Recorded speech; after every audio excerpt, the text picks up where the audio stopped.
The McAlvany Weekly Commentary, covering monetary, economic, and geopolitical news events. It's an erosion story. This is really what has me worried. The erosion of dollar dominance, and with it a number of privileges. When you lose reserve currency status and are running those trade deficits without tears, as Jacques Rueff liked to describe them, things become a lot harder. This is a key thing, because if you're not a reserve currency player and you're trying to run trade deficits, you can get into real trouble. And we are already there. Now here are Kevin Orrick and David McAlvany.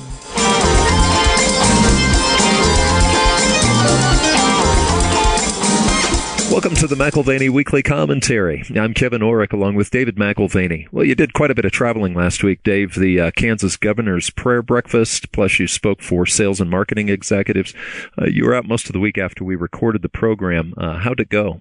3 days, 5 different presentations, a wide array of different audiences, and it was fantastic. I really enjoyed the variety, from giving sort of a client briefing, talking about the markets and what we see happening there, to looking at various things that we've done through time, sharing some of the ideas with the sales and marketing executives relating to, Don's newsletter, which he's written, still does for 4 decades and more, various financial conferences that we've gone to through time, and including our own client conferences, the way that radio has played a significant role in our business in the past, and the way the podcast does today.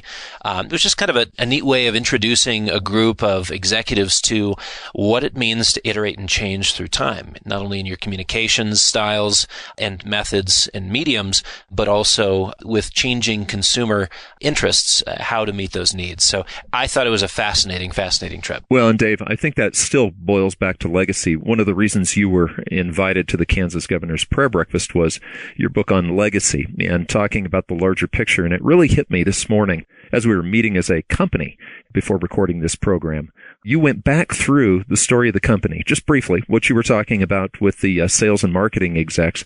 And I'm very proud to be part of this company, very humbled to be part of the company, because I'm looking around and there's guys who've been here 20, 30, going on 40 years. I mean, I'm 32 years here at the company, but this company goes back to 1972, and we have been through a lot of different iterations. But one thing that has not changed is a commitment to a legacy thought process. Your dad had it, you have it, you wrote a book about it, and I think that that's why the message is going out differently than with a lot of other companies out there just working in finance. The audience that we had at the governor's prayer breakfast in Kansas was people who are interested in community. They're interested in legacy, certainly when it comes to public policy issues, and certainly tie their faith to that in some way.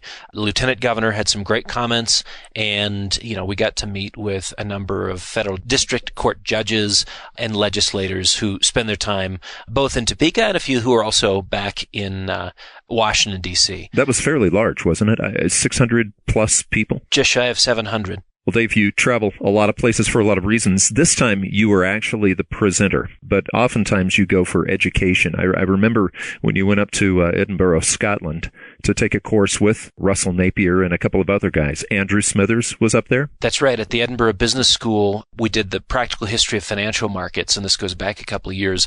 Russell Napier is a really sound thinker, a great writer, and I've long been a fan of his book, The Anatomy of a Bear. Amazing book, yeah. And so I wanted to mention, just to help a friend, he's doing the same course, or a similar course rather, in Toronto, Canada, April 8th and 9th. And it's a must. That's the first time on this continent, isn't it, that he's done this course? I believe so. And if you can carve out the time, it's worth doing it. If you happen to be in the Toronto area, or you're in New York and can get over to Toronto, you've got Stephen Wright and Russell Napier and a host of presenters that are a part of this 2-day session. And it absolutely is worth it for the perspective that it brings.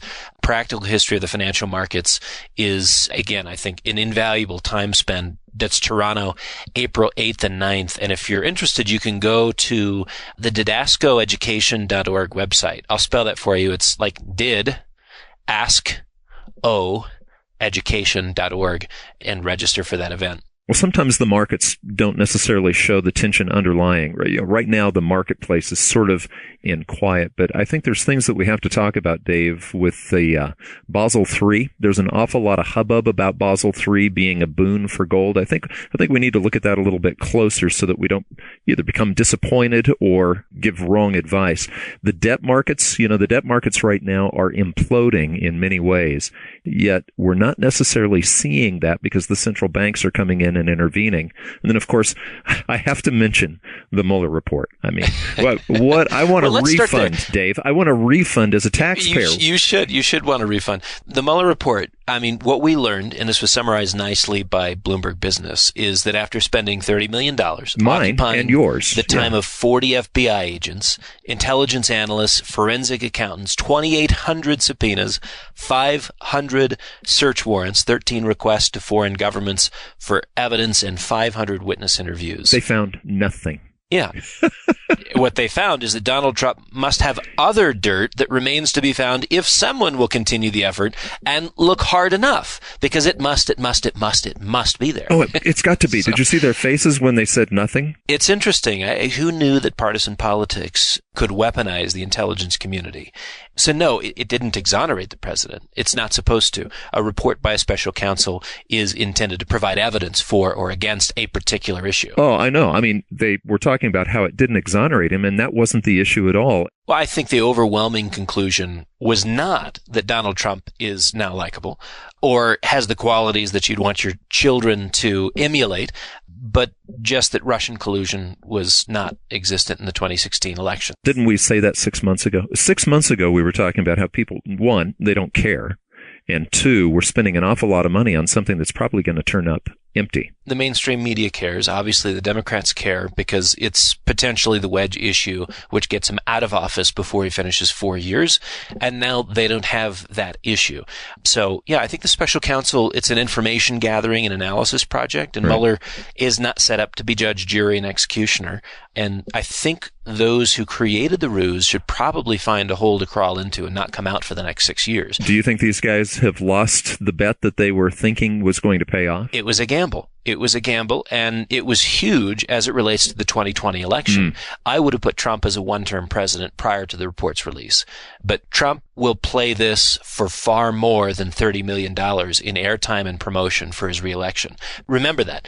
He is going to milk this for far more than $30 million of advertising. So who did this actually benefit? The irony is that by blind hatred, they tried to get this guy, and that blind hatred put them in a very awkward position coming into 2020. Have you noticed the facts don't matter anymore? It's what you hate. Who is it that you hate? And that's the stance that you're going to take. Right. So hate is blind. In this case, the left's hatred of a man has blinded them to the stakes involved in serving up a nothing burger. And that's what the Mueller report was. It was a nothing burger. Right. So, I mean, I hate to put it in these terms, but retribution, from a guy like Trump, I would expect it. I'm not a champion of it. I just would expect it. I don't think he forgets things like, you offended my honor. Do you think he might start his own investigation on the other side then? No, I think he just has to declassify documents. And as he starts to declassify documents and the general public reads things that happened, while Hillary was doing this or that, or while Obama was doing this or that, or while Biden was doing this or that,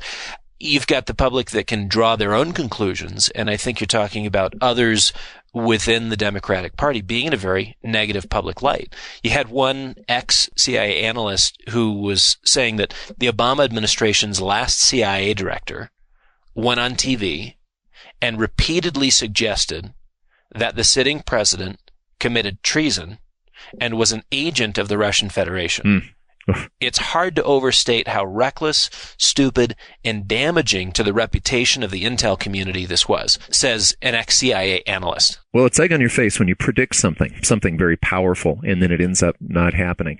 Now, we've been getting an awful lot of calls because there's marketers out there trying to tell people that on April 1st, everything changes for gold. Now, gold's a good investment. It's a great hedge for crisis, inflation, preserves wealth, but On April 1st, I know what they're referring to. They're referring to Basel III. Now, you've done an awful lot of research on Basel III, this change that goes into effect on April 1st. Let's talk about it a little bit. Just a little bit of background, because as many of you know, the Bank of International Settlements out of Basel has been working on increasing capital buffers. They've been decreasing bank leverage ratios, and they've been trying to gear balance sheets with banks across the world to be less pro-cyclical. So preparing for the next crisis. They want to be a little cleaner for the next crisis. That's right. And that process, the Basel Group began in 2011. And the transitions have been occurring from 2011 until now. So nothing's new that hasn't been in motion now for, a good 8 years. So 2019 is the finalization of the reforms, but they were set in motion back in the time frame just right after the global financial crisis. So you've got the improvement of the quality of assets held, and then you've also got them dropping a third tier of assets altogether. They had tier 1 assets, tier 2 assets, and tier 3. Now it's just the top 2. Yeah, the tier 3 assets will be eliminated over a 10-year period starting in 2013, so that runs out to 2023, and then there is no more tier 3 assets after that. And then the rest of what the Basel III is focused on is tier 1 and tier 2, where they're lowering credit risk and market risk. They're creating more certainty around how to value a particular asset. They want to emphasize in tier 1 and tier 2 assets a lower correlation with risky assets. They'd prefer things to be listed on recognized exchanges. And if they're not, then they're offered some sort of a discount in terms of the capital ratios. They want the assets on the balance sheet to be actively traded and in a sizable market. For liquidity reasons, Yeah, they want to know that there's a market maker who will buy and sell those assets and that there's a low market concentration. So it's not like, on that balance sheet, you own 10% of the asset class or something. And in the event of flight to quality, that again, the balance sheet is not hurt by kind of a panic purchase or move by the marketplace. So let's needle in on the question on gold then, because we know that last year the central banks bought more gold than they had since back in the de Gaulle days. Okay, so the central banks are buying gold. A lot of people see that as a sign that they're preparing for this shift in Basel III. How do you see that? Well, one of the interesting aspects of the transition is that gold may be allowed a preferred status, providing the motivation for central bankers to hold more gold. Okay. There certainly is not a penalty to hold it. If anything, it's improved marginally. So it's certainly penalized less than other assets because they're looking at its credit risk profile and it's given high marks for that. They look at it from a market risk standpoint, and it does have some volatility. So it doesn't get perfect marks for that. And then for liquidity risk, it gets high marks again. So in 2 out of 3 categories, gold stands up very well for what they would want in a tier 1 asset. So central bank demand, as you mentioned, increased year over year by 74% last year. Will that continue? Well, from my lips to God's ears, I hope so, but only time will tell. Right. But here's the deal. Not being in the tier 3, which was eliminated, and arguably having an improved profile in the Basel asset mix, I think what that could translate into in future years is something similar to what we saw in 2018, where you could see it stimulate anywhere from 500 to 1,000 tons of new central bank buying in a given year. So, why would central banks be interested in that? Because one of the things that gold has going for it is that it balances out other paper asset exposures. It's an asset with far lower correlation to risk assets. And so it does stand out from that vantage point. So what you would see is that it would possibly have an effect on gold, but not necessarily on April 1st, April 2nd, April 3rd. This is something that's a little longer extension and actually much deeper. I mean, you're talking 500 to 1,000 tons more a year possibly being added to the demand side. That's good for gold in the long run, even if it's not in the short run. It's a helpful structural shift. And I think, again, the Basel III implementation process has been in play for years. So by looking at the final date, like everything has to be done by this date, and then assuming that there's something that's going to happen the day after, right, you forget that there's already been implementation over the last 8 years. So the full implementation is nearly here. But I've spent a lot of time on the BIS website, and it's clear that gold is not, this is important, it's not being set up to win.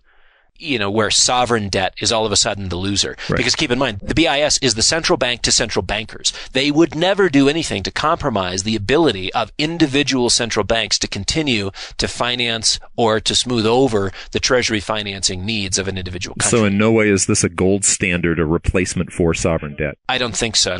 But it's still in the running as a reserve asset, and I think it should be respected accordingly. So I'm excited by it. I'm just not thrilled by it. I think we need to look at history, too, on money, because we talked about the history of the company and the family as your dad started the company.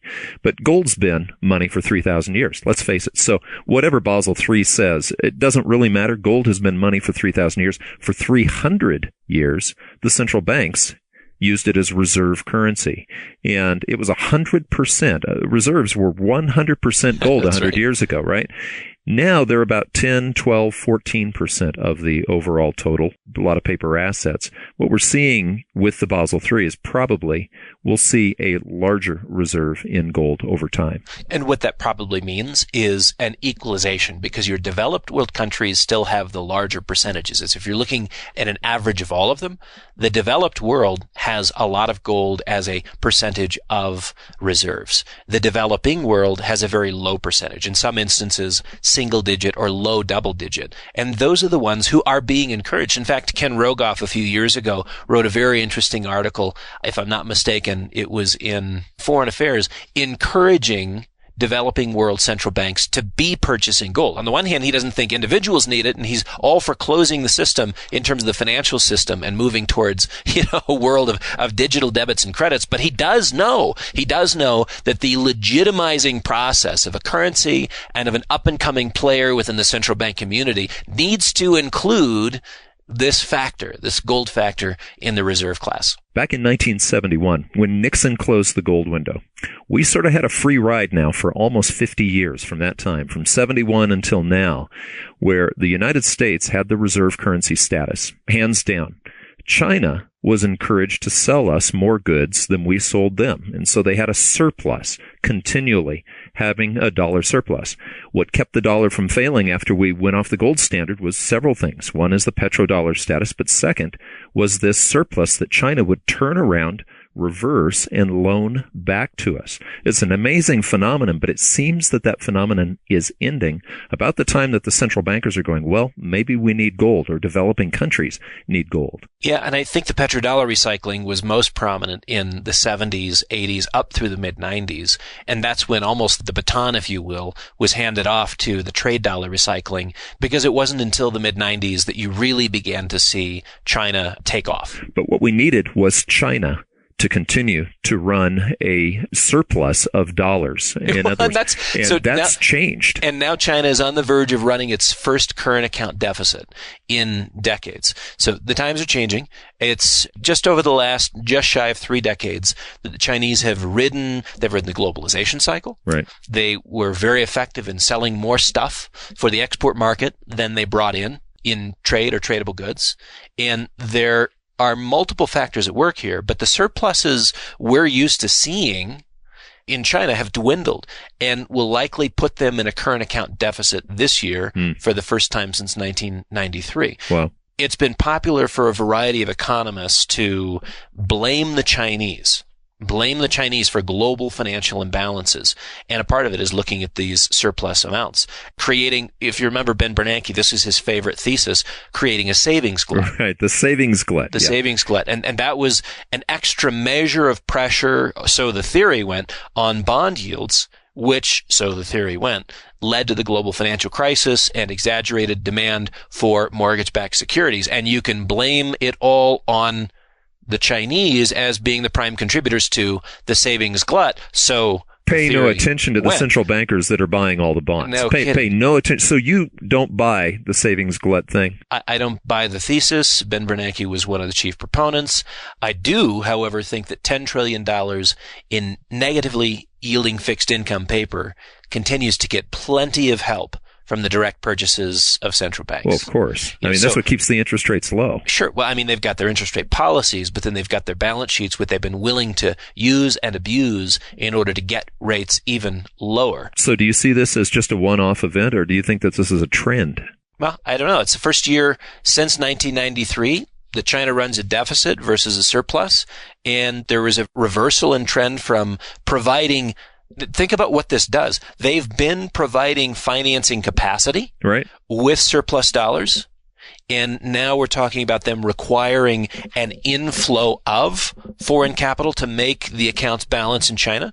They're moving from being a creditor to being a debtor.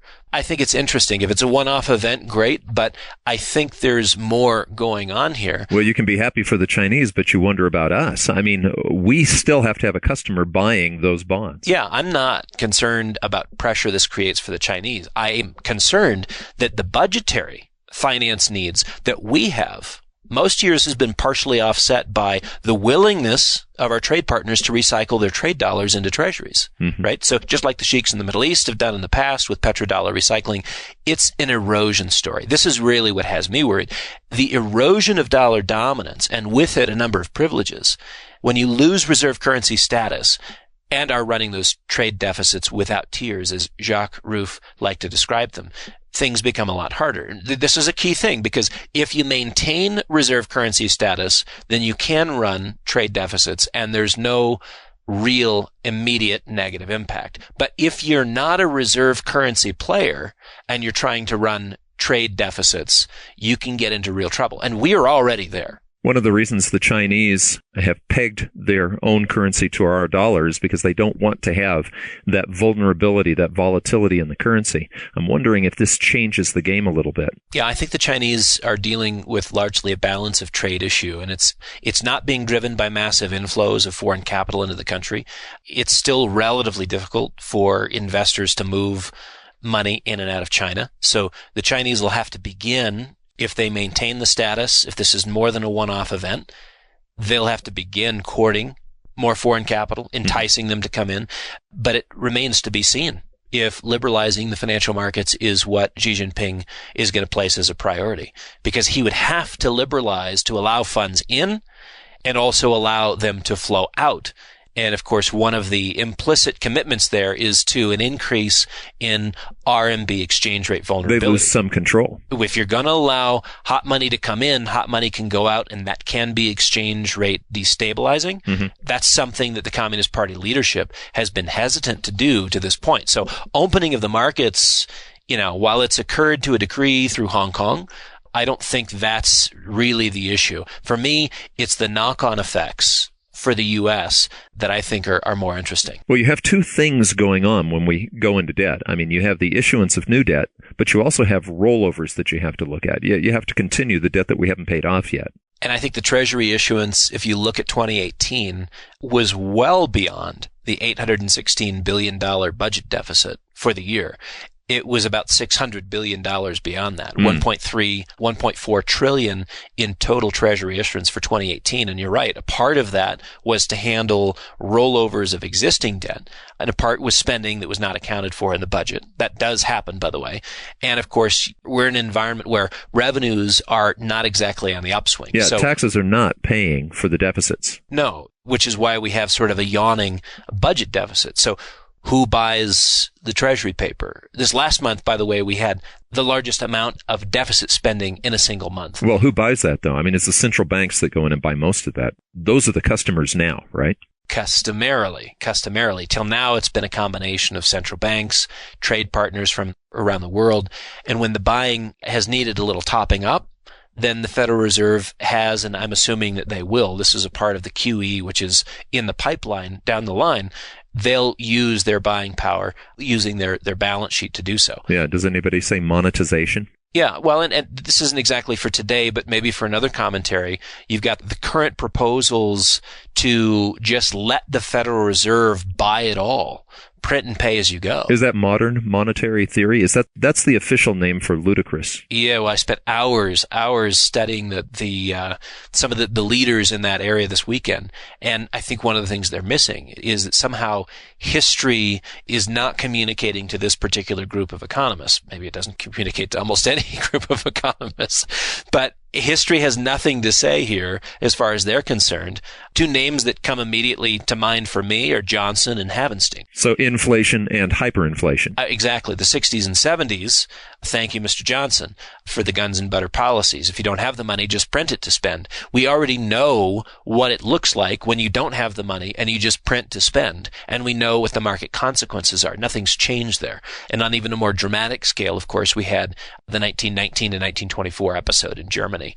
But again, that is being toyed with, and depending on if we get the ball to bounce in an odd direction, 2020 or even 2024, we could have these ideas about what, quote unquote, makes more sense, which is just print and pay. Well, with this change, I mean, it seems to me that we're now not using the Chinese symbiotically as far as them recycling their dollars back to us, but now we're competing for those capital inflows. Yeah, that's an interesting point, because it's one thing to have a symbiotic relationship. It's another as a growing economy and a growing population who now challenge us for the number one position in terms of global GDP contribution.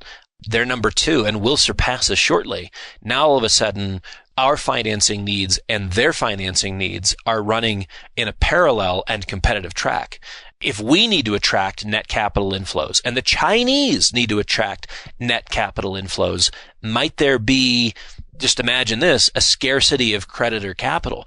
I mean, I understand, look, the world is awash with too much liquidity. Maybe it's better to say there's leverage applied to the liquidity that exists, and that's exaggerated our systemic frailties. What if we're dealing with a creditor courtship issue? Competition being one facet, a new facet of the American-Chinese relationship, competition for who's going to help us pay the bills. And again, we're just beginning down this road. We left it in 1993. This is the first year the Chinese are expected to run a current account deficit. Well, you were talking about tiers, but actually there are 3 tiers of groups of people, I guess, that need to borrow money. You've got governments. We've been talking about that. You have households, which we can all relate to. But this last 10 or 11 years has been characterized by corporate debt, and to a degree that we've never seen before. I think of 3 tiers of borrowers as the people who borrow it and don't really need to borrow it, yeah, the people who borrow it and need it, and the people who borrow it and should not have been given it at all. We saw that 10 or 12 years ago, right? Right. Yeah. So, I mean, distantly related, but we've watched these corporations here in the U.S. pile on more and more debt over the last decade. And the corporations here in the U.S. have replaced U.S. households as the exposed class of borrowers. In the background, you've got the same issue, what we're talking about with the Chinese and the Americans, competition for financing. Just kind of hold that idea in the back of your mind. U.S. corporations over the last 7 years, they've retired nearly $3 trillion in equity. Okay, so that they've eliminated the number of shares outstanding for their companies to the tune of $3 trillion worth. But they did it with debt. Right. They did it with debt. They used debt to do it. It's like a second mortgage for me. I mean, I'm doing it with debt. I may be retiring something else, but I'm borrowing. Oh, well, balance sheets in aggregate reflect this conversion. So you have about 2.9 trillion less in equity, roughly 2.9 trillion more in debt. Yeah. So, listen, it's not like more debt guarantees a financial crisis. But when you look at how the debt is structured, this is where it becomes very, very tedious on the one hand, but also important, because if you look at the terms of the debt issued, there will come a day when the debt has to either be paid back or rolled over. And therein is the increased risk of a liquidity crisis. Well, in a way, isn't it a little bit like adjustable rate mortgages? Because when a person goes and buys a house, if they can fix the loan at a low rate, that's much better. But when you're having to roll debt over, what you're talking about, you're actually a victim to whatever the interest rates are at the time. You don't know what that X factor is. That's like an adjustable rate mortgage, but in the trillions. Right. So non-financial firms are at a total of $9.6 trillion in debt, according to last week's Economist magazine. A much larger number if you're factoring in your banks and financial firms, but non-financial firms are at $9.6 trillion. Short-term memory is, for me, sufficient to recall the liquidity crisis of the global financial crisis, which, it was first a liquidity crisis. Funding debt, rolling it over, wasn't going to happen. Where's the money? Then when the money wasn't there to roll over the debt, they didn't have the liquidity and they had to start liquidating assets in order to pay back the loans. That turned into a solvency crisis overnight. This is the nature of a financial crisis, is when you have asset and liability mismatches, when you have things like terms which are not paid close enough attention to, and when it's time to either pay back or roll over, you're assuming that the bond market is going to accommodate. You're assuming that you're going to get a cheap loan on the same kinds of terms that you had before. Well, and the difference between liquidity crisis and solvency crisis, I think we need to also put in terms that we can understand. Liquidity, we all at times don't have enough money to pay for something maybe. That's a liquidity crisis. But usually you can come up with it. This time, they didn't, and it turned into a solvency crisis, which leads to what we would consider a form of bankruptcy. Solvency crisis is really a form of bankruptcy. Yeah, so there are occasions where the credit just doesn't flow, where the mismatches between assets and liabilities blow up, and they can blow up into systemic issues that affects confidence. And then again, we're back to this issue of competition for a scarce resource. And, I look at Europe, there's plenty of questionable debt in Europe. Even more questionable than the debt, of course, are the yields on that debt, which are in a lot of instances negative, not because of the savings glut thesis, not because of anything other than central banks artificially pressuring the rates of interest to or below what they call the zero bound. They better not lose control. Below zero. China, in addition to Europe, China has its fair share of bad debt.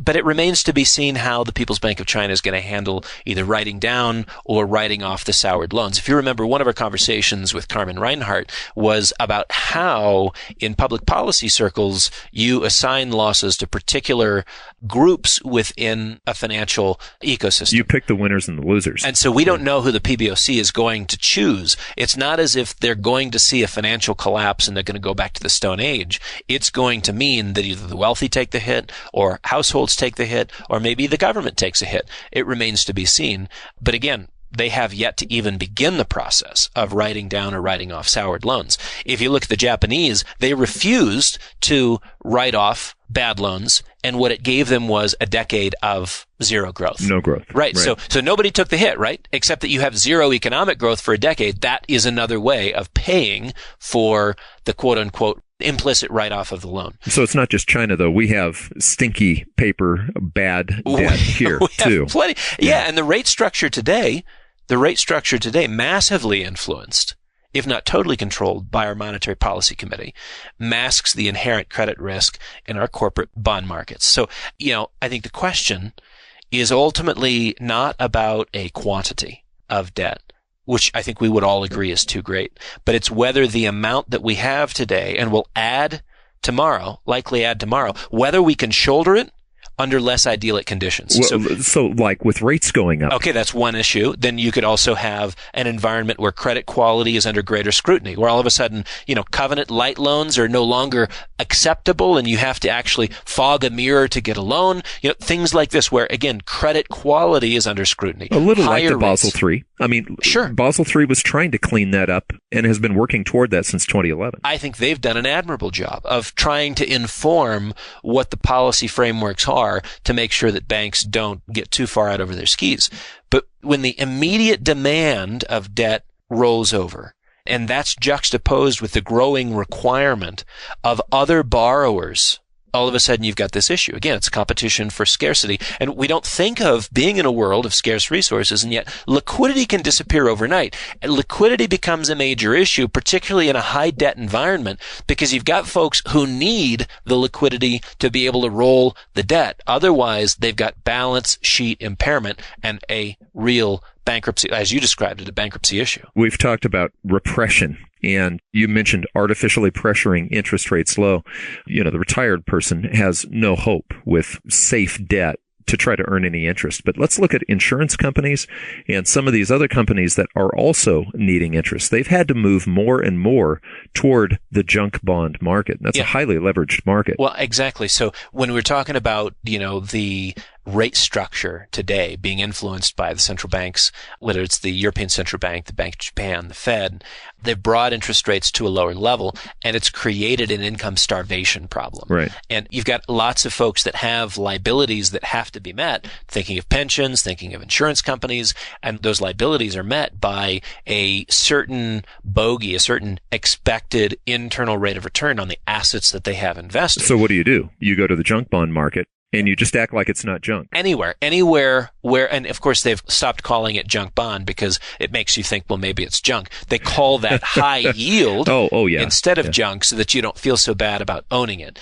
To me, it's almost like, my mom saying, Dave, I'd really like for you to meet this girl. She's really, really sweet. And the sweeter she is, the uglier I know she is. And somehow there's like sweetness. Really, Mom, I know how to translate the words here. Well, back to our junk. We have the junk bond market. We also have the leveraged loan market. The leveraged loan market in recent years has grown even more so. And again, lower rates have revived an interest in structured financial products. You remember in 2006, 2007, that era. All the acronyms. Yeah, and my dad and I were traveling around. We were talking about credit default swaps. We were talking about CDOs. We were talking about CDO squareds, where they were taking credit default obligations and creating derivative products on top of them. Well, now, again, CDOs are kind of out of fashion. Now we have CLOs. So swap the D for an L. D is for debt, L is for loan. We're talking, is there a big difference between them? I mean, corporate CLOs are proliferating. And those are, at least in terms of a growth rate, dwarfed by the leveraged loan issuance over the last 5 to 7 years. But what you're seeing is Wall Street's getting creative again. Again, just like they did 2006, 2007, they're taking the leveraged loans, bundling them into CLOs, and then selling off the various tranches of risk of those CLOs to investors all over the globe. It reminds me of the movie The Big Short, except for it's going to be The Big Short 2. Well, remember the gods of the copybook headings? Right. I love rereading Kipling's poem. If you've never read it, please Google it, find it, read it. Here it is, all on display again. The sow returning to the mire, the dog to its vomit, the burnt, bandaged Wall Street finger wobbling back to the flame, right? And lo and behold, in this leveraged loan category, 85% of the leveraged loans that are being made right now, they're issued in the U.S. as covenant-light loans. Explain that. Covenant-light means there's not enough there to pay it. Not enough collateral. What it means is if there is collateral, I don't have access to it as a lender. So it basically means if I'm lending, I'm taking all the risk and I have virtually no recourse. The covenants make it very difficult for someone who's borrowing to get out from paying a lot if something goes wrong. A covenant-light loan means that basically the greater risk is on the part of the lender, not the borrower. Okay, and I mentioned insurance companies because insurance companies have certain minimum requirements that they have to yield. Banks have to yield a certain amount. There's exposure with these acronyms, these new acronyms, just like 12 years ago. Yeah, the CLO market, American banks hold 20% of outstanding corporate How about credit. Insurance companies? American insurers, about 14%. Okay. And this is where it gets complicated. If you're ever interested, please plug into what Doug Nolan writes on a weekly basis in the Credit Bubble Bulletin. He's an invaluable resource on our wealth management team, but he would look at the structure of products and say, this is implicitly why you've got a big issue. It's not just that you've got 20% of outstanding corporate CLOs held by banks or 14% held by American insurance companies. It's that mutual funds now have a fifth of all of these leveraged loans. This is according to an IMF estimate here this last week.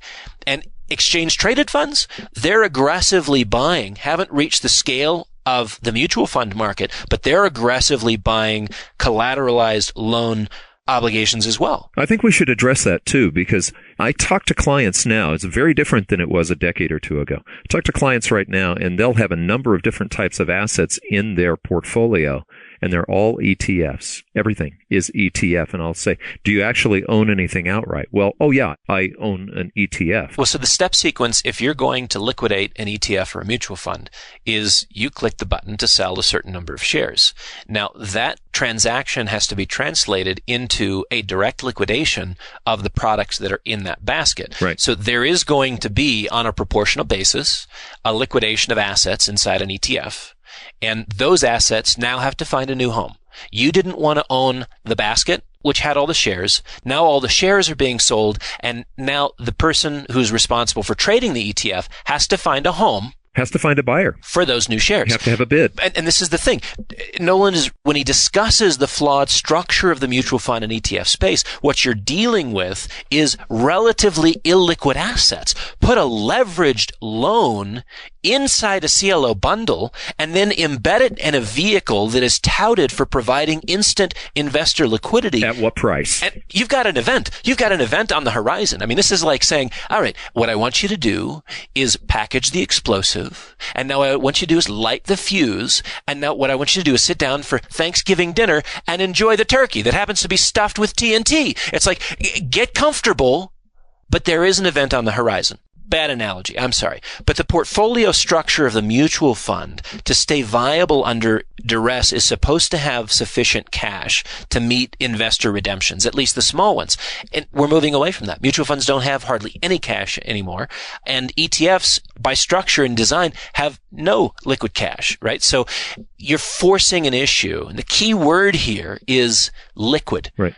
Are you liquid or are you not liquid? You assume that you can get liquid, but is there a competition when you go to the gates, when you go to the door? Well, and you brought up liquidity versus solvency. When you run out of liquidity, now you have a solvency issue. So I would guess that the theme of the show today is that everybody, including us, has financing needs. We have financing needs. And in the context of the next recession, our government's going to have financing needs running a budget deficit far larger than it is today, upwards of $1.8 to $2.5 trillion in a single year budget deficit. So, and again, we're talking about competition. Who's going to get squeezed here? Do you think the Leviathan, the governmental Leviathan, is going to go unfunded? Are you kidding me? So that means there's even more pressure and more competition amongst the corporates who are in a position to have to roll paper, right, on whatever terms the market will offer them.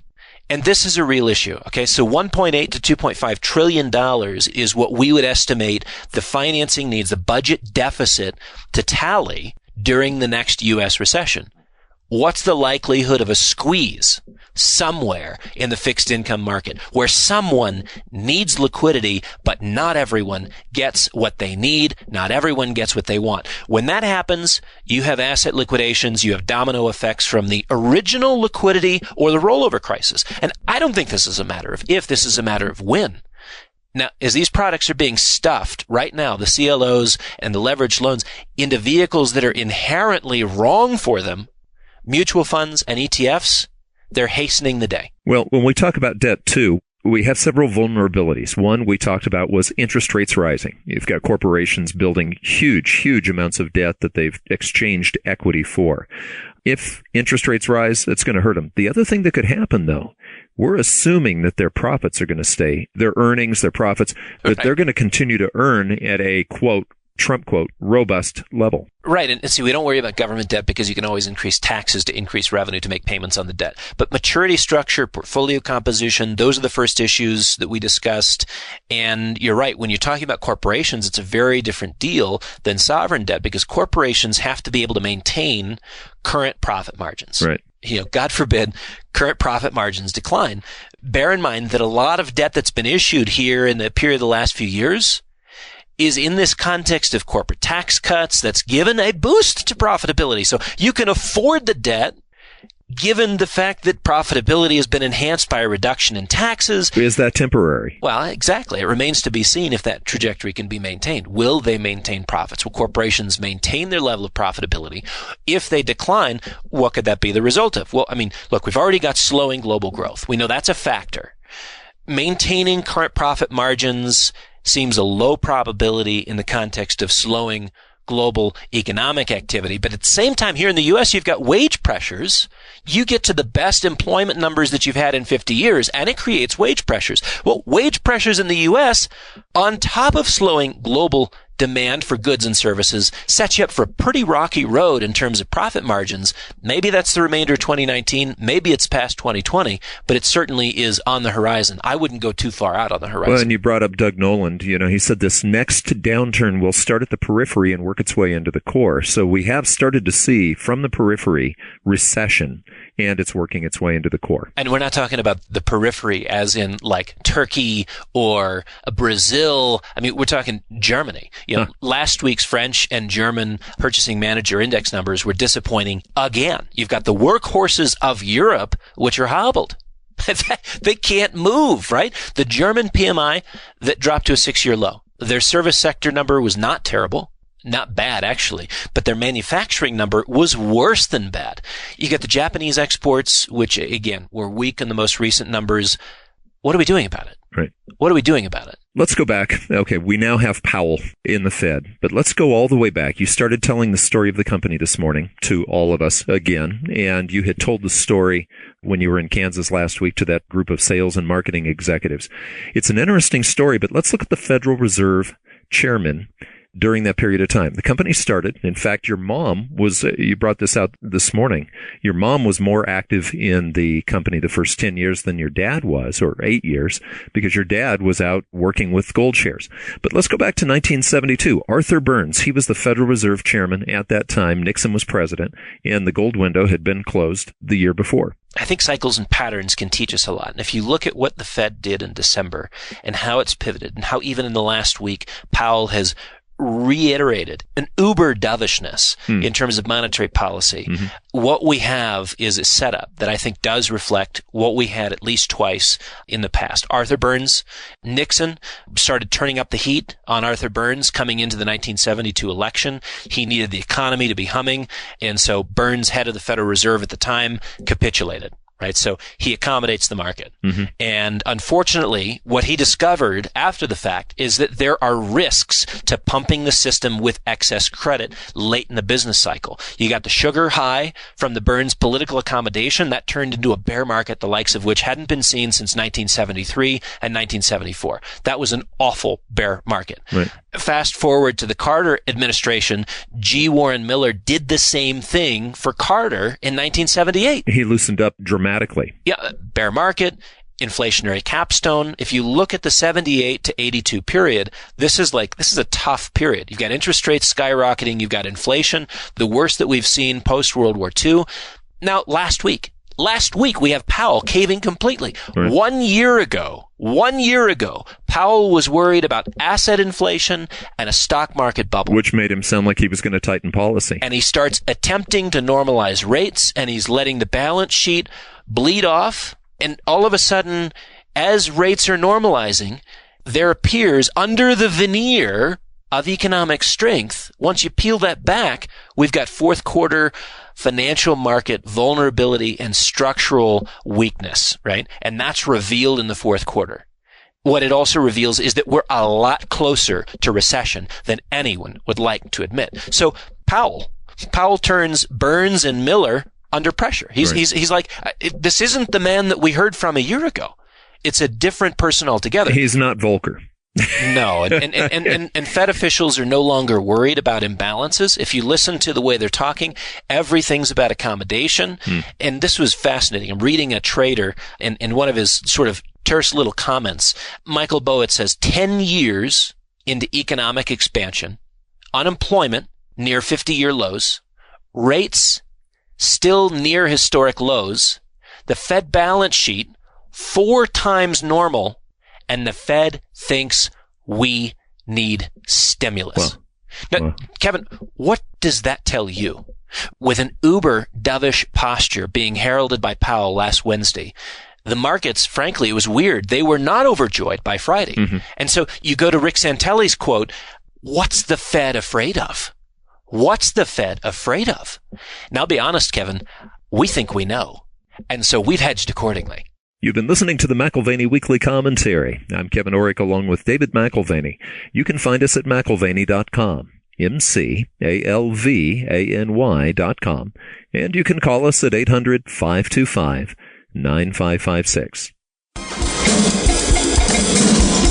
This has been the McAlvany Weekly Commentary. The views expressed should not be considered to be a solicitation or a recommendation for your investment portfolio. You should consult a professional financial advisor to assess your suitability for risk and investment. Join us again next week for a new edition of the McAlvany Weekly Commentary.